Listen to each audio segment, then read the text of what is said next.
Haemoglobin level যাদের কম আছে বা কম থাকে তাদের জন্য কলিজা কিন্তু অনেক উপকারী। কারণ কলিজাতে অনেক আয়রন থাকে। পুরো বছর জুড়েই কলিজা তো কম বেশি একটুখানি খাওয়াই হয়। আর কোরবানি আসলে তো কোনো কথাই নেই। গরু কোরবানি করা হোক বা খাসি কোরবানি করা হোক, কলিজাগুলো একদমই ফ্রেশ থাকে। তখন কলিজা রান্না করা বা ভুনা করা খেতে অনেক বেশি ভালো লাগে। কিন্তু অনেকে আবার কলিজা খেতে পারেন না কারণ প্রপার রান্না না হলে খাওয়া যায় না। আম তো আমি আজকে আপনাদের সাথে যে রেসিপিটা শেয়ার করব কলিজা ভুনার রেসিপিটা।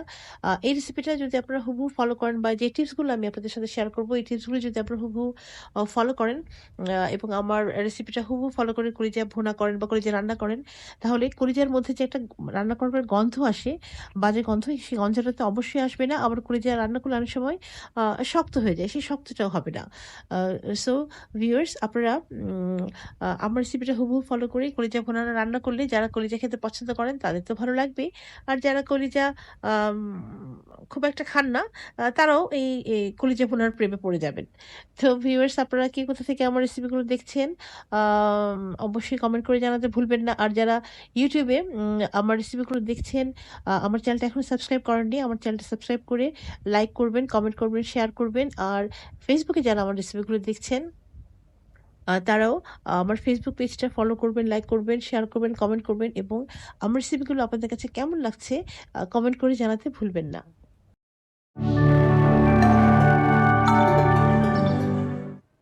একটা বাটিতে আমি ১ কেজি পরিমাণ আ কলিজা নিয়ে নিয়েছি। কলিজাটা আমি ভালো করে ধুয়ে পরিষ্কার করে বাটিতে নিয়ে নিয়েছি। তারপরে কিছুটা দুধ দিয়ে কলিজাটা আমি ভিজিয়ে রাখবো।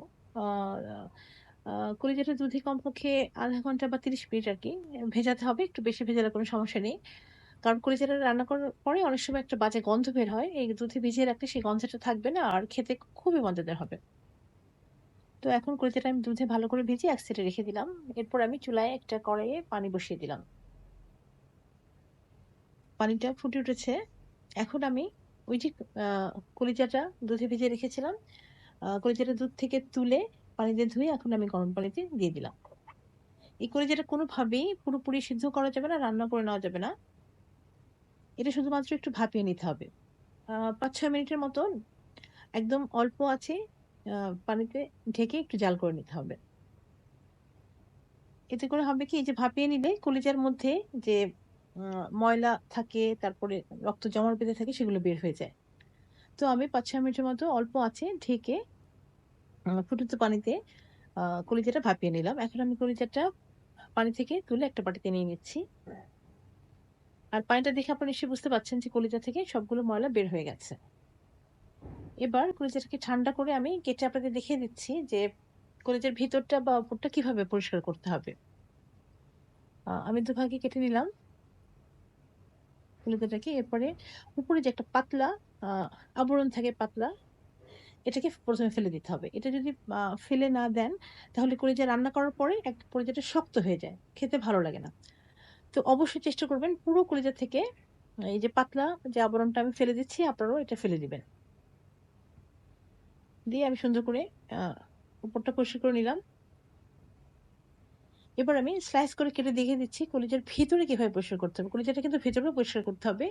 এই যে আমি গরম পানিতে ওই যে অল্প আঁচে ফুটিয়ে যে ভাপিয়ে নিয়েছি, এজন্য কলিজার ভিতরে যে রক্তনালীগুলো থাকে ওগুলো কিন্তু একটু সিদ্ধ হয়ে শক্ত হয়ে গেছে। এখন কিন্তু ফেলে দিতে অনেক সুবিধা হবে। এগুলো কিন্তু কোনোভাবেই খাওয়া যাবে না বা খাওয়া যায় না। এই যে সাদা, সাদা দেখা যাচ্ছে রক্তনালীগুলো, এগুলো কিন্তু রান্নার পরে কিন্তু এমনিতেও ফেলে দিতে হয়। তো ১ম এই ফেলে দেয়া ভালো। ময়লাগুলো যেন রান্না করে না খাওয়া হয়, পেটে চলে না যায়।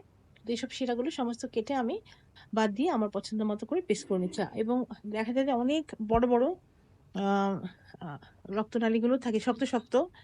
আ সেগুলোও আমি কেটে বাদ দিয়ে দিচ্ছি। তো এখন কলিজাগুলোকে আমার পছন্দ মতো করে পিস করে কেটে নিচ্ছি। আপনারা আপনাদের পছন্দ মতো পিস করে কেটে নিবেন। ব্যাস হয়ে গেল। এখন আমি চুলায় কড়াই বসিয়ে দিয়ে একটু তেল দিয়ে দিলাম।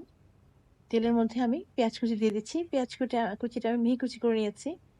এটাকে আমি ভেজে নিব। মানে একদম বেরেস্তার মতন করেই, মানে একদম গোল্ডেন ব্রাউন করে আমি ভেজে নিয়েছি। ব্যাস পেঁয়াজগুলো ভাজা হয়ে গেল। এখন আমি এর মধ্যে ১ম এ দিয়ে দিচ্ছি পেঁয়াজ বাটা। তারপরে দিয়ে দিচ্ছি রসুন বাটা। এরপরে দিয়ে দিলাম আদা বাটা। এখন আমি এই বাটা মসলাগুলো খুব ভালো করে ভেজে নিব বা কষিয়ে নিব যেন কোনো রকম কাঁচা গন্ধ একেবারেই না থাকে। তো মসলাগুলো আমার ভাজা হয়ে গেছে। এখন আমি এর মধ্যে কিছুটা পানি দিয়ে দিচ্ছি।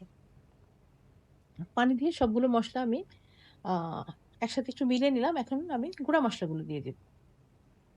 তো গুঁড়া মসলাগুলোর মধ্যে ১ম এ আমি দিয়ে দিলাম হলুদ গুঁড়া, তারপরে দিয়ে দিচ্ছি মরিচ গুঁড়া, তারপরে দিয়ে দিচ্ছি ধনিয়া গুঁড়া, এরপরে আমি জিরা গুঁড়া দিয়ে দিলাম। দিয়ে মসলাগুলো খুব ভালো করে আমি কষিয়ে নিচ্ছি যেন কোনোভাবেই মসলার কাঁচা গন্ধটা না থাকে।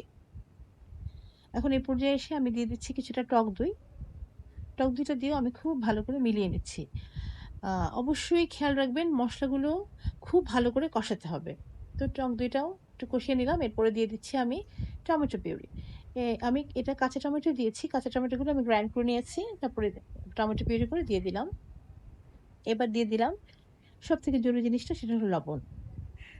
ব্যাস সবকিছু ভালো করে মিলিয়ে এবার আমি আ কিছুটা আ গরম মসলা দিয়ে দিলাম আস্ত। দিয়ে আবার আমি ভালো করে কষিয়ে নিচ্ছি। এবার আমি সবকিছু খুব ভালো করে কষিয়ে নিব। যখন দেখা যাবে যে উপরে তেল উঠে এসেছে, মসলা কষানো হয়ে গেছে, ব্যাস বোঝা যাবে মসলাটা আমার ভালো করে কষানো হয়ে গেছে। উপরে তেল উঠে এসেছে, মসলা কষানো হয়ে গেছে। এখন আমি ওই যে কলিজাটা পরিষ্কার করে রেখেছিলাম, কেটে ধুয়ে ওটা আমি দিয়ে দিলাম। এখন হলো আসল কাজ। এখন সবকিছু একসাথে ভালো করে মিলিয়ে অনেক ভালো করে কষাতে হবে। এই কষানোটার উপরেই কিন্তু টেস্টটা অনেকখানি ডিপেন্ড করছে। আপনারা যত ভালো করে কষাবেন, খেতে তত বেশি ভালো লাগবে, অনেক বেশি টেস্ট আসবে। তো কলিজাটা আমি খুব ভালো করে কষিয়ে নিয়েছি। এর মধ্যে আমি অনেকবার ঢাকনা তুলে ভালো করে নেড়ে-চেড়ে আমি কষিয়ে নিয়েছি। আ দেখা যাচ্ছে নিশ্চয়ই যে কত সুন্দর করে কালার চলে এসছে। আ কষানো হয়ে গেছে।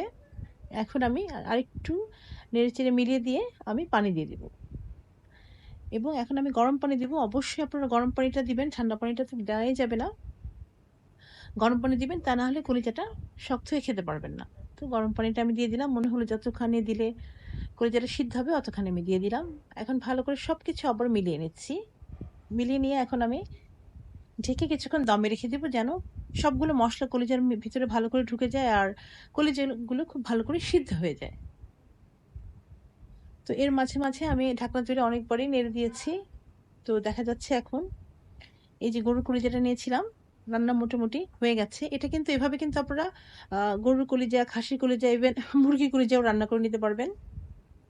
জাস্ট এভাবে আমি যেভাবে রান্না করেছি ঠিক এভাবে রান্না করে নিবেন। ব্যাস হয়ে গেল মোটামুটি আ হয়ে যাচ্ছে রান্নাটা। এখন আমি সবশেষে আ আমি একটা গরম মসলার গুঁড়া আ দিয়ে দিচ্ছি। এটা আমি ঘরেই তৈরি করি। একটু স্পেশাল গরম মসলার গুঁড়া সেটা একটু উপর দিয়ে দিলাম। দিয়ে একটু ভালো করে মিলিয়ে অল্প কিছুক্ষণ আমি ২-১ মিনিট একটু দমে রেখে দিব। যেন গরম মসলার ফ্লেভারটা ভালো করে যায় এবং খেতে অনেক বেশি ভালো লাগবে। ব্যাস হয়ে গেল। গরুর কলিজা ভুনা বা ক কলিজা রান্নাটা আমার হয়ে গেছে। এখন বেড়ে নেওয়ার পালা। আমি একটা ডিশে এটা সার্ভ করে নিচ্ছি কলিজা ভুনাটা। তো অবশ্যই আপনারা আমার রেসিপিটা একদম হুবহু ফলো করে গরুর কলিজা হোক, খাসির কলিজা হোক, মুরগির কলিজা হোক এভাবে একটু রান্না করবেন। এটা খুবই ভালো লাগে। এখন সবশেষে আমি গার্নিশের জন্য কিছুটা পেঁয়াজ বেরেস্তা দিয়ে দিচ্ছি। পেঁয়াজ বেরেস্তাটা দিলে খেতে অনেক বেশি ভালো লাগে। পেঁয়াজ বেরেস্তার একটা ক্রিসপিনেস আছে। আর কলিজা ভুনাটা তো খুবই টেস্টি হয়।